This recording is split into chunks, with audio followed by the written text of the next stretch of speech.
Hello, everyone! My name is Darkwing of Rivia, and this is my take on Disney's Cruella. I liked this movie. I liked it a lot more than I was expecting to. Kinda caught me by surprise. The critics did not go for it, which is interesting. If you look at Rotten Tomatoes, right now the audience score is 97 and the critic score is 70. So that is something.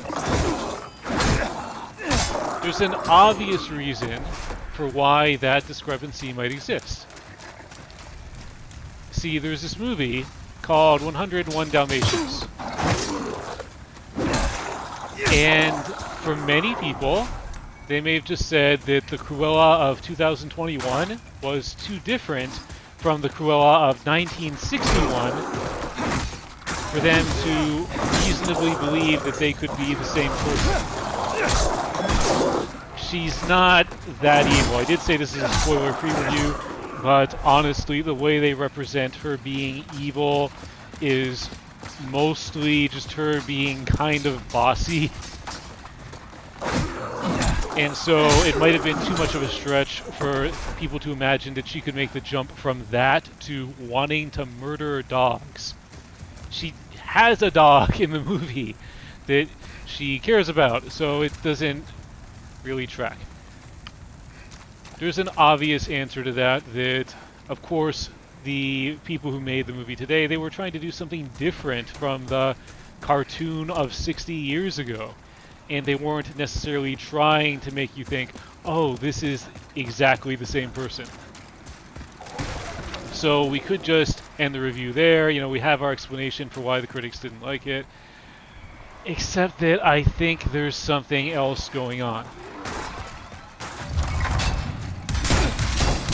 I think that there is a deeper reason why critics didn't go for this movie. If you're a professional critic, you think about movies a lot. And so when a movie like this comes out, you see it in the context of other movies that have come out in recent years. They're similar. And I believe they saw this as the latest entry in the what if the villain was misunderstood the whole time movie, when it isn't that. Let's do a quick history lesson. In 2003, there was this Broadway musical called Wicked. Hugely popular, very awesome, and it made a pretty strong case of why the Wicked Witch of the West, at minimum, deserves our sympathy. How she was kind of set up to be seen as the wicked person all along. That wasn't really fair to her. For the longest time, I wondered, when is Disney going to get around to making a Wicked movie?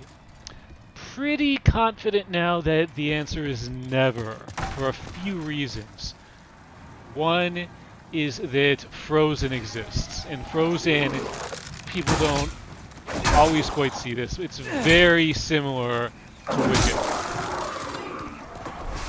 Not just because they both have the same lead actress. They are both musicals. They both have a very similar third act showstopper about the main character realizing my problem was I was holding back my feelings the whole time and I needed to just be myself. Defying Gravity is very similar in musical structure to Let It Go. So, if you don't believe me that Frozen is Wicked in cartoon form, consider, if you will, that in the original script of Frozen, Elsa was supposed to be the bad guy. She was a wicked witch trope, just written a little bit more sympathetically than usual. And what changed? Well, in production, as they were writing the songs, they realized this was actually a much better story if Elsa was the hero.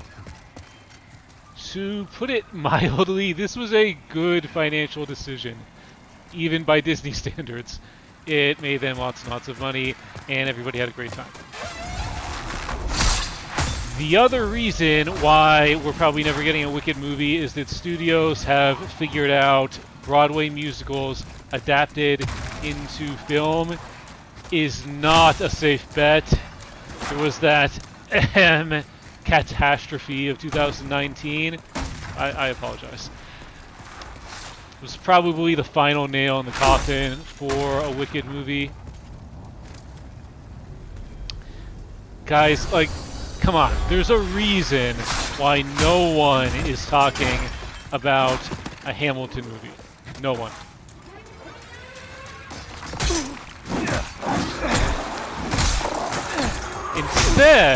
Instead of going forward with Wicked, Disney did something else. In 2014, they made Maleficent. That movie made bank. It was very successful. It's, to date, it is the highest grossing Angelina Jolie movie, which is kind of amazing.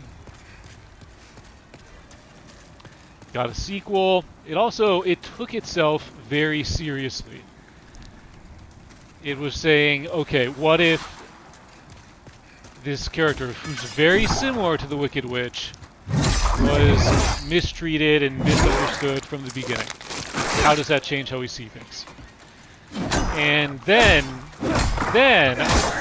more recently, there was Joker. This was an R-rated movie.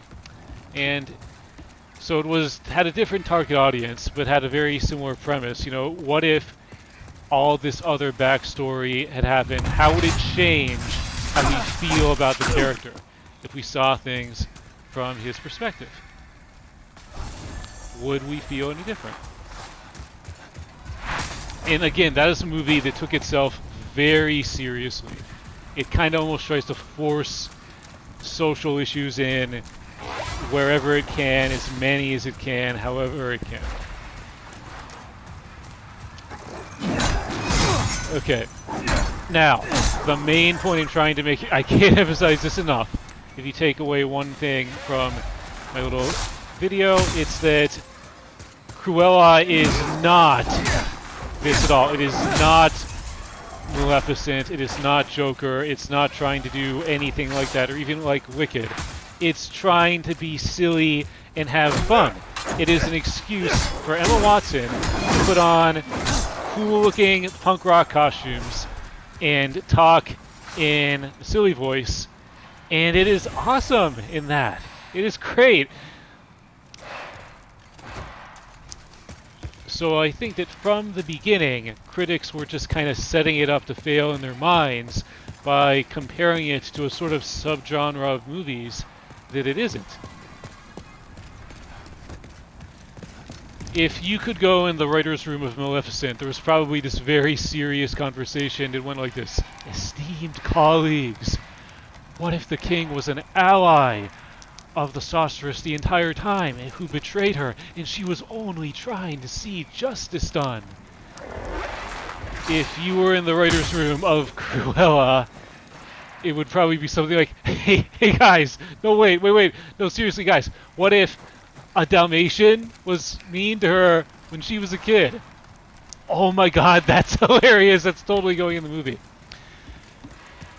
Everyone in my house had a good time watching this movie. It was fun, it was a romp, and critics need to just take things a little bit less seriously and relax. Oh, nice. And the skeleton is dead. Yay. Alright, everybody.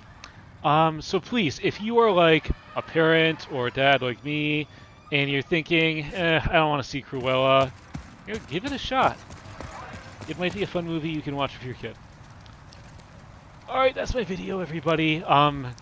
Like and subscribe, or don't. Whatever, it's all good. Have a great day.